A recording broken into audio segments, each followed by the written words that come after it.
تبارك الله، بسم الله ما شاء الله. بعد الفيديو ده بقى هتبقي محترفة في طريقة عمل الكشري زي المطاعم، وجميل جدا. وهقولك على التريكات اللي هتعملي بيها صلصة الكشري وتطلع معاكي ناجحة. وكمان البصل المقرمش، يعني من الآخر هتفتحي محل كشري في البيت. تعالي شوفي عملنا ايه.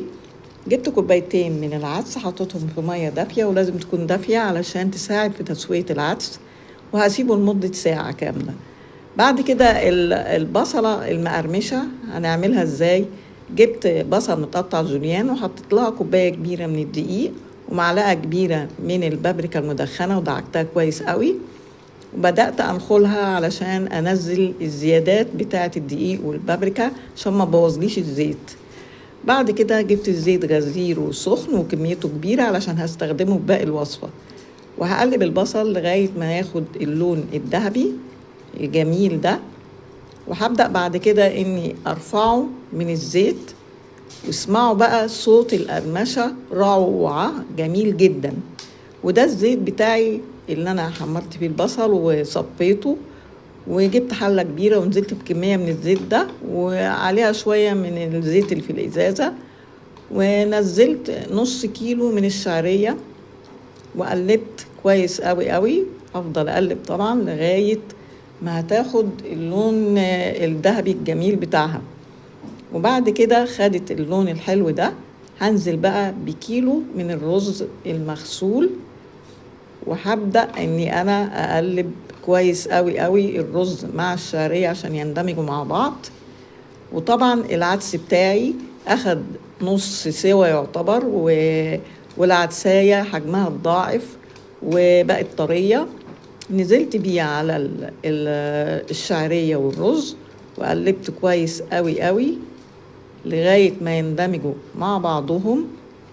وبعد كده هبدأ أنزل بمعلقة كبيرة ونص من الملح، وهقلب الملح ده كويس قوي مع الرز لغاية ما يتملح كويس. وهنزل بالعقد بتاعي، وهو العقد العادي اللي بتعملي بيه الرز العادي، يعني كوباية العدس بالشعرية مع الرز هتاخد كوباية من المية. وهنغطي عليها وتساوي الوش كده، وتغطيها وتسيبيها على نار هادية لغاية ما يستوي. شوفي بقى جماله عامل زي الكنافة، والريحة روعة يا جماعة، الريحة تجنن. بعد كده جبت حلة تانية، وهنزل بشوية برضو من الزيت بتاع البصل، وهنزل عليها ببصلاية ناعمة مفرومة ناعم، وهنزل ب3 فصوص من الثوم المفرومين. الله على الريحة جميلة جدا. وبعد كده بعد ما تصفر هنزل ب3 معالق كبيرة من الصلصة عشان تديها لون حلو، ومعلقة كبيرة من هريسة الشطة، وهقلب كويس.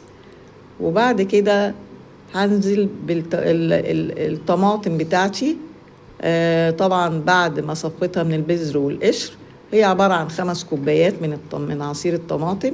ونزلت عليها بمعلقة كبيرة من الملح، ونص معلقة من الفلفل، وربع معلقة من البابريكا المدخنة، وقلبتها واغطيها علشان تتسبك. الدقة بتاعتي كل مكوناتها موجودة في أول كومنت، وهقلب كل المكونات على بعضها. وبعد كده هبدأ أشكل الطبق بتاعي. هحط طبقة من الرز والشعرية والعدس، وطبقة من المكرونة، وطبقة من الصلصة والبصل المقرمش الجميل والحمص. وده الشكل النهائي بتاعه. ولو عجبكم الفيديو ما تنسوش الفولو